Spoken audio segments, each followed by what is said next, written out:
What's going on, guys and gals, and welcome to Good Real Hunting. It's your boy Brad. The Brett Man is right over there. Today, we're going to be giving you a ranking of the Planet of the Apes films, specifically the four in the current franchise going on right now, not all the old ones, because, well, we haven't seen all those, so at least I haven't, Birdie. I don't know about you, but I do know that I've seen these last four, and I love the shit out of all of them, and I thought this would be a fun as hell ranking for us to do with Kingdom of the Planet of the Apes dropping this past weekend.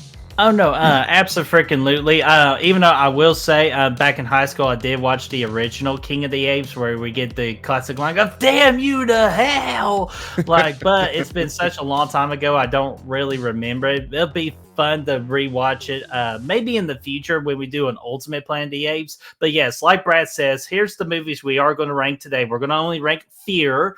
We're going to do Rise, Dawn, War, and Kingdom, because it's also going to be a fun ranking for me because, Brad, you know me, recently I watched the past trilogy with our boy Caesar, and I thought it's one of the best trilogies of all time. Will Kingdom surprise a movie or two for me in this particular ranking? Without further ado, Brad, let's freaking start this bad boy. What about you? What starts off at number Fear?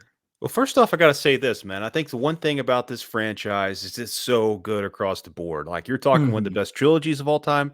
Now we're talking about one of the best franchises of all time. And it's really hard to put a movie in last place because all these movies are so good. And I feel like it's going to be harmful to put one in last place, but it's not because it's a bad movie.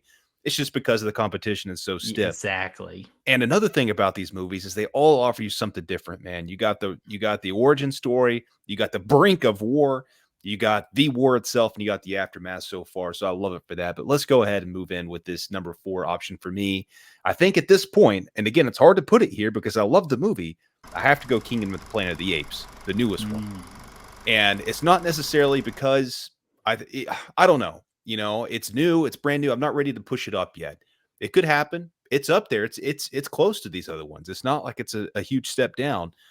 In general, I love that this film is set, and I'm not going to spoil it, so don't worry.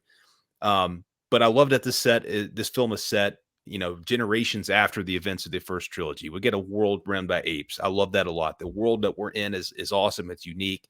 It's a very cool atmosphere. We get introduced to a new character, a new protagonist by the name of Noah, who is fantastic. And I love his little origin story here and his little coming of age story in this movie. I think it's a great way to start these new movies off. So because I love the other three so much, I'm going to stick it at 4, but it could change.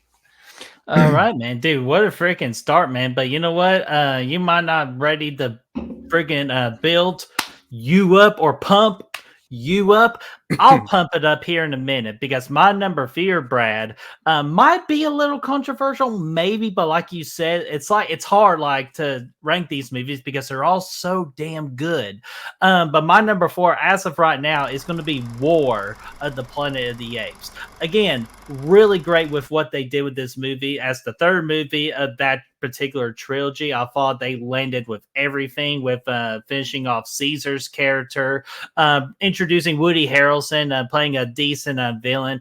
It's just, I don't know what it really is. It's just something for me with this particular movie. It doesn't really land where all the other movies kind of land of what it is going to do. And just to keep me entertained, I feel like this one, War of the Planet of the Apes, to me, it's like the slowest pacing movie of the whole 4 movies we're ranking. So that is why it's going to get the last place treatment. But the third act of War of the Planet of the Apes might actually be the best one of these 4 movies. So it's still a damn good movie. So my number 4 is War of the Planet of the Apes. Yeah, that's my number 3, man. Coming in here strong with Woody Harrelson's movie here. And, you know, I thought this was like the most beautiful movie of the franchise from a cinematography standpoint. Like, it looks absolutely glorious. At the other side of that, though, it's also like the most brutal. You know, there's a lot of gut-wrenching scenes in this thing, especially early on. I love the, you know, exploration of the apes being like, you know, recruited or being, I guess, you know, working for the humans because they feel like they have to. They feel like ultimately that's going to be their best chance of survival, and the way that they treat the other apes and the other group. I love you know, all that stuff is great. It does have some slow bits, and that's why it's at number 3. But Woody Harrelson was an outstanding villain in this thing. He was so like brutal, yet you could still kind of relate to him, you know, because of what he's fighting for and the reasons he's fighting and stuff like that. it's and he's just fucking awesome. So yeah, it's still a great flick, and again, it's hard to put it down this low, but that's just what it is. It's going to be number 3, War for the Planet of the Apes. Hell yeah, dude. And I can respect that. My number 3, Brad, this is where I'm going to pump them up, the viewers or the listeners here. My number 3 is going to be The Kingdom of the Planet of the Apes. And the only reason it gets that little nod over War of the Planet of the Apes is because the pacing is just a tad bit better. And I think something new and more interesting and new is happening. And that's why I was like more driven into that particular story. And I think it'll land all the marks of what it takes to be a good first movie in a brand new trilogy.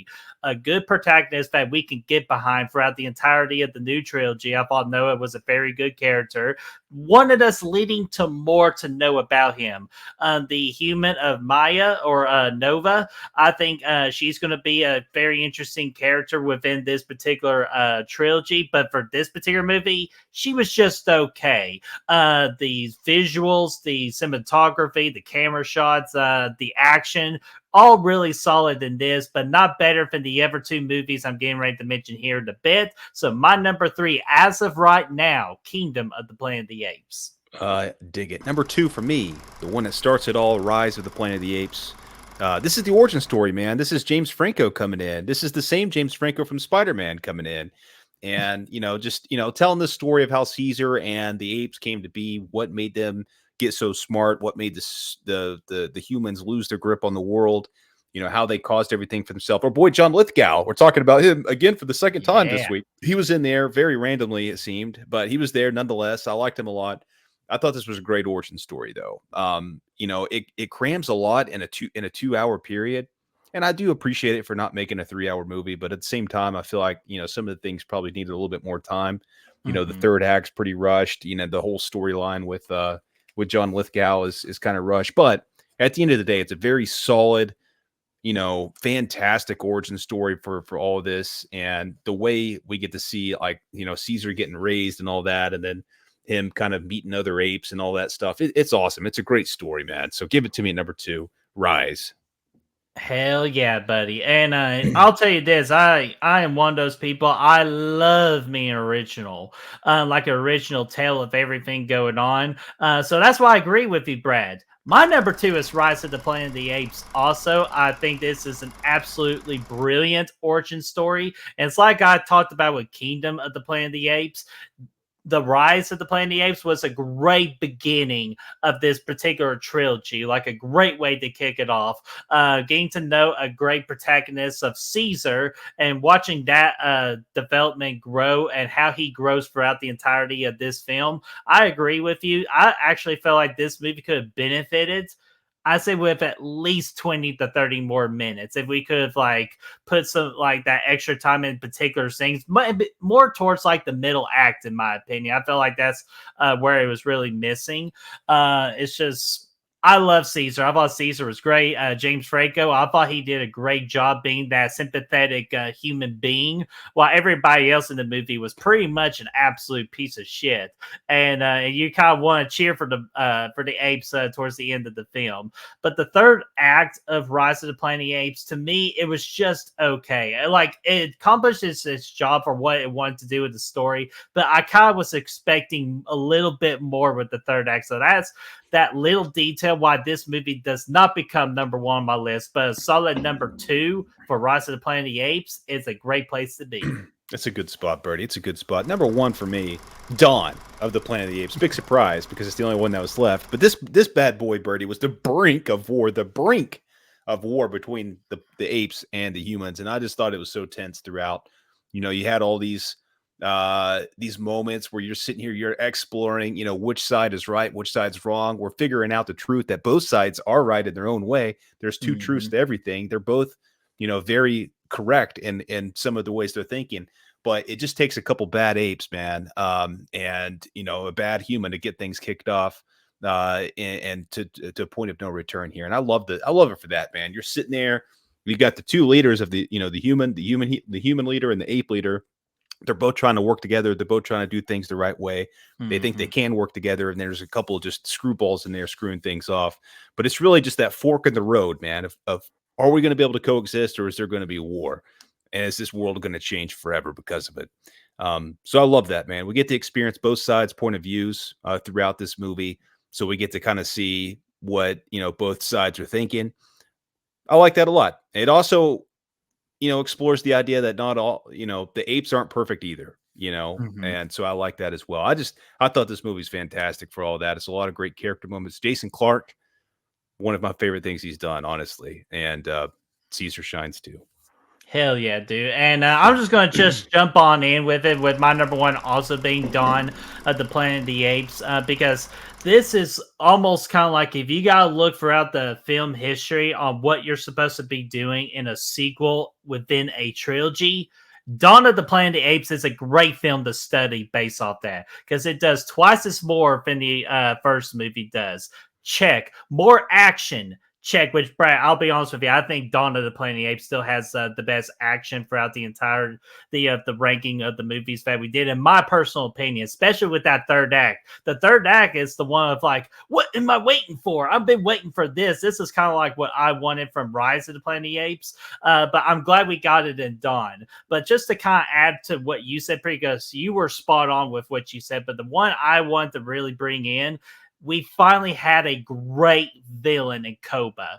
And for me, what makes a very powerful and serious villain is one fact you can actually sympathize a little bit, but also really just be like, you know what? That guy has something going for him. Kind of like, Thanos. Like, you understand why Thanos is doing the things that he does. Koba, I understand what he's doing, but he absolutely went about it the wrong way. But you could kind of still believe it because in his little mind, he believes it. And he really thought what he was doing was right. And just as Caesar helping him throughout the first movie and helping him a good third of this movie, and all of a sudden he feels like Caesar turned his back. And what would you do if somebody like that turned your back on him? You wouldn't be very fucking happy. So I totally get Koba. I think Koba's definitely the best villain within this entire franchise, in my opinion. I don't think nothing will ever come as close to that great villain ever again, in my opinion. Koba, what really makes this particular like franchise that we're really ranking and reviewing is that Koba was the one that really kickstart off everything. You thought it was the virus. It's Koba himself. He was the one that put all the views, like the how humans view monkeys and monkeys view humans. But what you also said, monkey view monkey for point of views and what's right, what's wrong. It's all because of Koba. So thank you, Koba, good sir. My number one, Dawn of the Planet of the Apes. Shit, yeah, dig the hell out of it, man. What a great franchise, man. All the way from start to finish so far. We still got Mhm. room. We still got room too. So Yeah, absolutely. So then, of course, when the next Planet of the Apes movie drops, we'll do a re-updating of our ranking.